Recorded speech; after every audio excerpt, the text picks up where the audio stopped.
Alright, Terrence Pop here with another episode from the Lair in regards to Redonkulous.com. Alrighty, I got some more stories here, but I want to give a little shout out to some of the craziness that's been going on of late in regards to all of this goddamn sexual harassment, sexual assault, all this other horse shit that's been going on with our government in Hollywood. After 10 fucking years, if you're a woman and you haven't fucking come forward about some of these horrible things that have been done to you, if you wait like 20 or 30 years, anything beyond the 10 fucking years becomes a goddamn fairy tale. And how the hell is somebody supposed to fucking defend themselves against shit that fucking happened 20 fucking 30 fucking years ago or somewhere beyond that, There's a statute of limitations for a fucking goddamn reason, my God. I mean, are we really gonna go here? Because this witch hunt bullshit, where this is going to lead if it's actually as successful as I think it's looking like it's going to be. In the future, say you have somebody who's conservative that you don't really agree with his fucking opinions and you want to get rid of him. He's doing well in the polls, everything's going fine. You find some stupid cunt bag who's willing to fucking make some allegation. She has nothing to lose because they're not going to do anything to her. Even if they did sue her, she has nothing to collect. And if you sue her to the point where she lives in the street, like what happens to most men, everyone will get upset, so that's not going to happen. So anyone can make an accusation, 10, 20, 30 fucking years old, start a fucking witch hunt, ruin people's careers, all kinds of crazy shit can go on, on that accusation. And even if they prove somehow that it's a lie, they're not going to do anything to you. So what's the downside? There is none. So you're going to see the liberals out there basically trying to seize power and run the government through, fear, intimidation, guilt, and sorrow. I mean, who the fuck? That's four bases of a losing game right there. I mean, come on. You can't run a government on those four things. Oh, wait a minute, you can if it's a fucking totalitarianism where you line people up in front of big fucking holes and you shoot them if they have any kind of dissent. Yeah, that's kind of what the Democrats want to do to the Republican side or the conservatives, because they're already killing all kinds of babies which are innocent and, they're defenseless, and then they're fucking forcing us to pay for it. And do you think they're going to have one iota of compassion for you if you're an adult on the conservative side? Fuck no. They're going to come up with some other kind of excuse to take away your guns, and once those are gone, put you in front of fucking pits and shoot you. Look, I'm digging up all kinds of... I shouldn't say I've dug up. I have been present while mass graves were dug up in Iraq. I saw the video footage that went on during the Saddam's time. It's fucking ugly. And if you think the liberal left isn't capable of doing this shit, then you need to go back and watch some of the tactics of Black Lives Matter, some of these Antifa protests. It's all about violence and control. Alright, I've said my piece about it. Actually, I got one more thing to say. Some of these women are like, oh no, we don't want to have a backlash against women for this fucking horseshit. Fuck you. There's going to be a fucking pretty powerful goddamn backlash. Because there's a lot of guys out there, a lot of people, especially who, give jobs and help build the economy on the conservative side because they don't believe shit is free and they like to work for it. They're going to be like, why the fuck would I hire a woman in here and all she has to do is make some kind of crazy wazoo accusations and it's just cheaper for me to settle because for me to have a long protracted court battle costs me money. And they're not going to do anything to this bitch for saying this shit anyway. So why don't we just cut out the middleman and not even fucking not even fucking hire him? Just don't. It's not worth the fucking. It's just not worth it anymore. All the fucking bullshit, all of the goddamn, it's just not worth it. You got to hire, women now who aren't qualified, but you have a quota. You have a mandated amount you're supposed to hire people because, the government's forcing this upon you. Even though a lot of them aren't qualified. If they are qualified, they're not willing to work the hours or fucking put in the sacrifices a lot of men do on the job. But then they bitch that they're not making the same amount of money. I hate to be such a hardliner about it, but just look at what's going on right now. Just look. Okay, you have some of the icons of the Hollywood industry destroyed on accusations. Just fucking done. Destroyed. I'm not going to mention any fucking individuals' names in person. You can just look it up for yourself. Do I necessarily think that they're attacking some of these big icons in Hollywood is a bad thing? Yes and no. It's a clear indicator that the liberal left has ran out of targets, and they're starting to go after anybody that they can. And a lot of guys who were the power, controllers in Hollywood had penises, and there you go. One misconstrued sexual advance, or a bad pickup line, or some other shit that what the fuck are these men supposed to work as eunuchs? Fuck you. All right, I hope this blows up in the feminist face. I really fucking do. I hope this digs a hole so fucking deep they won't be able to dig out of it for 15 motherfucking years. Okay, now I'm done. All right, going back to some of my 9th ID days. This is another scuba story. It's actually quite hilarious. So, we were going out to the herring pens doing the red rock crab thing. We decided that we're going to do some spear fishing. They have the Hawaiian fucking sling, which is a big pole with the prongs on the end, and it's hooked up to a rubber band. You just pull it back, hold it, but it's basically for smaller fish. So I rent an actual spear gun, because at the end, at the herring pen dock, it's about 50 feet there, 50 feet deep, and you come in, somewhere between, 400 and 300 meters. There's a lot of structure, sunken boats and stuff, and we saw some pretty big groupers down there. If you don't know what that is, it's like a sea bass. Okay, just imagine a largemouth bass, but on steroids, a lot bigger. So, it's Saturday afternoon, and we're out there Friday night. We did our thing all day, and this is like our last dive for the day, and then we're gonna cut it off early and go home or go back to the barracks. I'd already gone through one cylinder of air. I'm halfway through this, so once I run out of air on this, I'm dry, and we're just gonna pack it all up and go and call it a day. So I'm down at about I want to say somewhere between 20 and 30 feet. I usually don't like to go deeper than 30 feet because then you have to decompress if you stay down too long.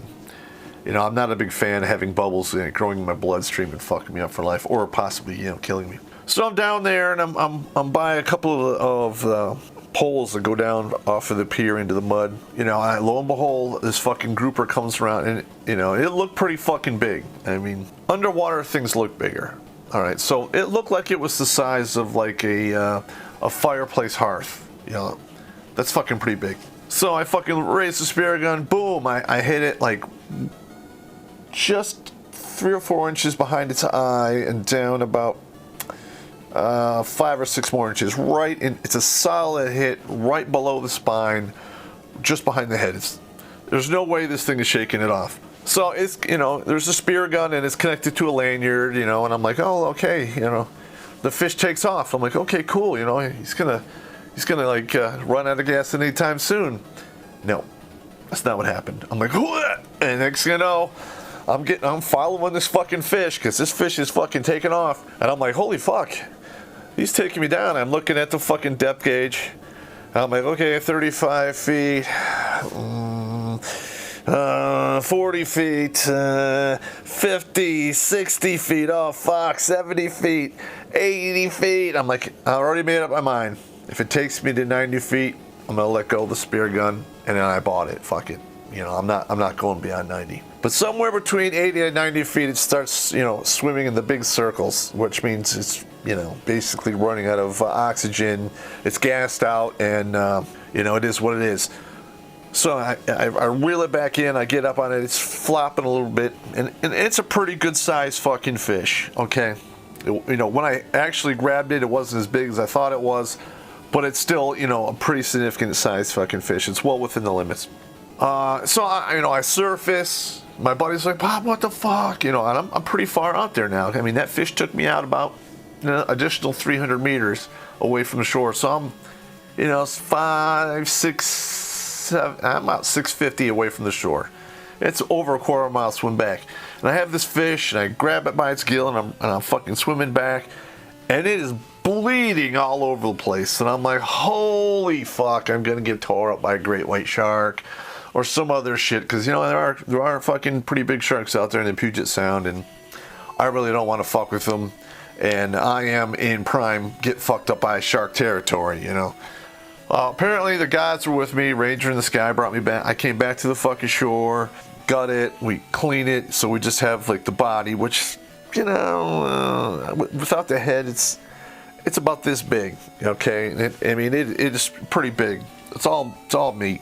And we put it in a tub in the back of the fucking car, and we didn't think it through. We're like, you know, what are we gonna fucking do with this big fucking fish? I mean, I can't. I have no refrigerator to store this in the barracks. I'm like, what the fuck? We pack up our shit. We drive through on the way out. We have to drive, I think, through one of the Indian reservations. I think the Muckleshoots, I'm not sure. We stop and they have like a fish stand right there. So we stop and we're like, hey, you know, we've got this grouper here, and you know, we can't take it back to the barracks.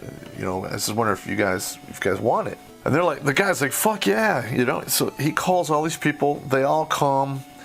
And I didn't even know this was happening. It was like an impromptu fucking just big fish fry barbecue thing. They cooked up the fish. They cooked up a bunch of other shit. You know, we didn't leave there till like roughly 10:30ish that night because we had this big fucking shindig.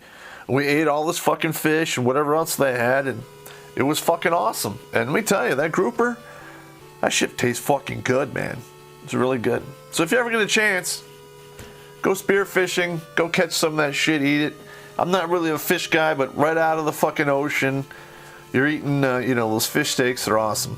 Okay, number 2. All right, so when I got to Fort Lewis, you know, I'd been there 8 or 9 months. I finally got my car. But the Army back in the day, they didn't really have a good hand-to-hand combat thing. I mean, it's not like they have today where you have, you know, combatives 1, 2, 3, and people are learning jujitsu and shit like that.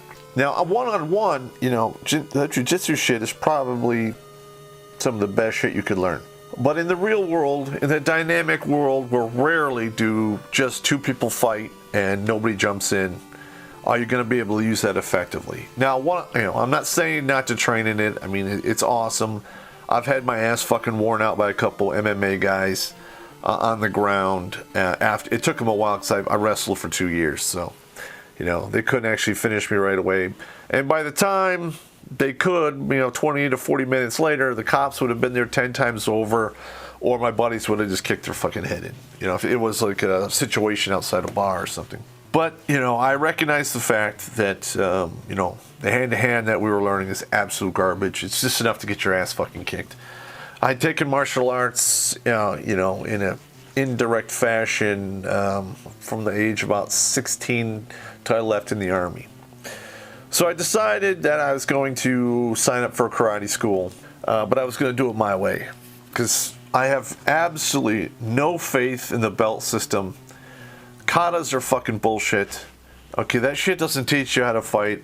It just teaches you the tools that you need when you do fight, but not how to use them effectively. You learn how to use the martial arts by engaging in hand-to-hand combat. You know, and I'm not talking about point fighting. I'm talking putting the gloves on, punching each other. You're going to get bruises, you're going to get fucked up, but that's how you learn the shit.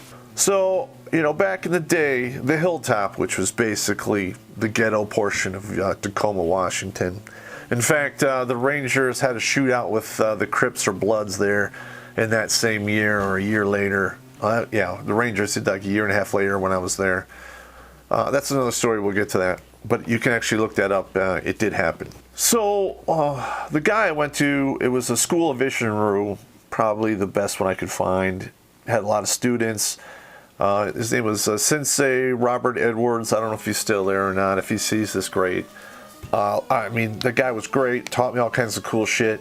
But we kind of got off to a rocky start. Because I remember I went in there and he told me the deal. And I looked around and I was impressed. He had a lot of black belts. And a lot of them were very proficient. I could tell I was watching them do their sparring. And I basically said, listen, I don't want to do any katas. I don't want to learn any bullshit weapons that I'm never going to use. I'm not wearing that bullshit, gi or whatever like that. I just want to come here 2 to 3 times a week and fight your guys. What's that going to run me? So he's like, you know, I can tell he's like this arrogant white boy motherfucker because everyone there is black. I'm like the only white guy in. There's like 2 semi-white guys there. One's, I think part Latino, and the other one, I think he's Middle Eastern descent. I don't know. I don't remember his name. So he's like, $30 a month. We fight every Tuesday, Thursday, and Saturday. He gave me a sheet with the times, and I'm like, good, no problem. I would go there every Tuesday, Thursday, and Saturday when I was, not in the field. And I would fight his guys from roughly 6 o'clock till 8:30, 9 o'clock at night. Now, I'm not going to lie to you. The first 3 months were pretty rough because I'm pretty sure he told all his guys, hey, this white motherfucker just wants to come in here and fight people. If he wants fucking heavy hand, give it to him. And that's exactly what I fucking got, man. I got the shit beat out of me for about 2 months. 2 months. And then you start learning their tricks, their defenses, what kicks work against certain positions, how, your combinations, how to keep your space, and most of all, how to earn respect from your opponent, because if you hit your opponent and you can't hurt him, he loses respect for your technique, and he just walks in and he'll do it all day. Because, when I fought professionally, that's what I fucking did. If you couldn't fucking hurt me, I would swat your shit aside so it wouldn't cut my fucking face, and I'd fucking crush you. And it took a while, and a couple of their second degree, third degree black belts were really fucking good. The only time I was ever rendered unconscious at that school, I was sparring the actual Sensei Robert Edwards. I think it was 6th or 7th degree black belt at the time. And it wasn't even a fucking headshot. He didn't really ever hit anybody in the face. Okay, he could, but he had so much control. He always pulled the punches to your face, but he'd hit you in the fucking body hard as fuck, kick your legs, punch you in the arms. Everything else is game. So he threw a fake. I fell for it, and I remember I stepped off to the right, and I opened up my entire midsection. All I saw him do was turn his fucking head, and it was a spinning back kick. It caught me right in the solar plexus. Knocked my shit out cold. In fact, when I woke up, it was like 6.5 minutes later. And they were like, we're about to call a goddamn ambulance because you weren't breathing, Pop. And I was like, holy fuck. It wasn't a blow to the head. It was just, I don't know, it was a body shot. I've never been, rendered unconscious from body shots. I've been stopped with some body shots, especially, blows to the liver directly are absolutely brutal. And if you want to survive one of those, you got to be in tip-top shape so you can take the hit and stay on your feet. Because you take the hit to the liver, your body wants to take you to the ground. It's instinct, and down there, that's where people get stomped and killed. I fought there my entire enlisted time, which is basically 4 years. I'd already been in the Army about a year since when I signed up, and I did an extension, so I was at Fort Lewis roughly 5 years. And when I was in the Ranger Battalion, I would run 5 miles in the morning, and then 2 times a week I'd go to the weight room, lift weights, between chow and about 4 o'clock-ish. That's when we're garrison. And you could hey, I'm going to go to the weight room for 30 minutes, and your platoon sergeant's like, fuck it, go ahead. And then I would go, on top of all of that, the road marching, the PT, all the fucking shit that Rangers made you do to stay in combat shape, I would go Tuesday, Thursday, and Saturdays and fight his fucking guys. So it got to the point, right before I left, I was 6 months out from my ETS, I could fight everybody there. I remember doing 30 or 40 minutes straight against Robert Edwards himself. And I think he was a 7th degree black belt by that time. I don't remember exactly. I don't really keep track of that. But he was fucking great. Now I got to the point where, I was pretty much on par with the guy in a one-to-one combat kind of, stance, stand-up fighting. Not the weapon use and the other bullshit. I didn't want to know any of that shit. I learned how to fight with knives, with the Army, and some other fucking nefarious weapons. But that's basically all my hand-to-hand. And then, when I got off active duty and I dropped down into the Special Forces Reserve, 12th Group, in 92, went to college full-time, and, I fought, semi-pro, pro-amateur, and later on professionally. Semi-pro and pro-ams are basically professional fights. It's just you go beyond, you go beyond 3 rounds. Usually it'd be 5 rounds. You fight in 5-round club fights. and you get paid for it. You wear headgear for semi-pro and pro-ams, but it's paper thin, and you're wearing 8-ounce gloves, so you might as well not even be wearing it. It's just to get around the regulations in regards to the way it used to be back in the day. Because back in the day, kickboxing was not regulated by the boxing commissioner in Michigan and most of the eastern half of the United States. It wasn't even on the books. It is now. I apparently closed that loophole. Okay, there's my final story. You guys are going to fucking love this one. I call this serial killer in training. Fucking cats. This story is creepy but hilarious. You know, this is before I got a car, and I had a Saturday off, and I remember I'm coming back from chow in the morning, and this, guy named Lee, that's only part of his name, it's not his whole name. He's like, hey man, let's go hang out, I gotta run some errands, and he had a truck, so I'm like, yeah, sure, let's go out. So, we roll out about 11 o'clock. These errands this guy ran, he would set out these little traps in feeding areas for fucking cats. He fucking hated them. I get in the car, we're driving, he opens a fucking beer, starts drinking it, which is, automatically a red flag right there. I was kind of like, oh wow, it's gonna be one of those kind of things, isn't it? And then you can just see his mood change, like these fucking cats and he's just fucking going on about these motherfucking cats. They're fucking cats. Who cares? Well, apparently he did. So I remember we made like 3 or 4 stops, and actually a few more than that. And he would, he knew where he'd fucking put out these cans of tuna or put out other shit for the fucking cats to come eat.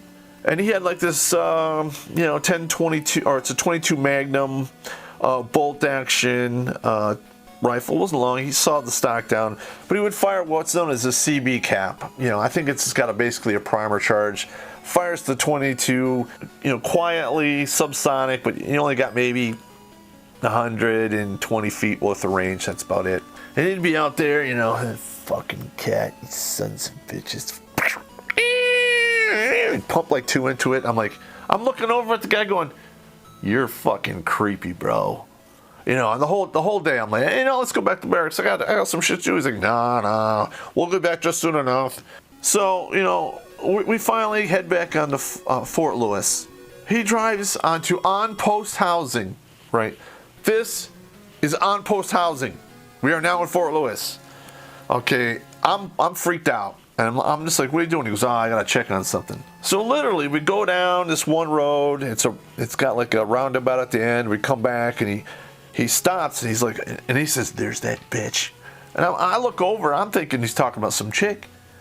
But apparently, there is a white cat in its house behind the glass, and there's the curtains. Cats do that. They get on the window ledge between the curtains and the fucking glass. And I'm like, yo, Lee, it's in the fucking house, man. I mean, come on. He's like, fuck that. Loads it up, and I'm like, oh shit, we're gonna get fucking arrested, and I'm gonna get arrested with a serial killer in fucking training. This is insane. So he shoots this fucking cat, like, right through the glass. He jumps up, the curtains come down, a fucking lamp goes over, and I'm like, oh my God, what a fucking psycho. And we drive off. We get back to the barracks. It's roughly, 9, almost 10 o'clock at night now.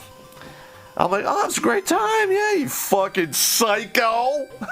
I don't know what happened to that guy. I hope he's got over his issues, and I hope he didn't take it out on anyone else. But, every once in a while you come across some creepers like that, and you kind of go, what's this guy going to do in 20 fucking years? Anyway, that's my time, gentlemen. You have a good evening.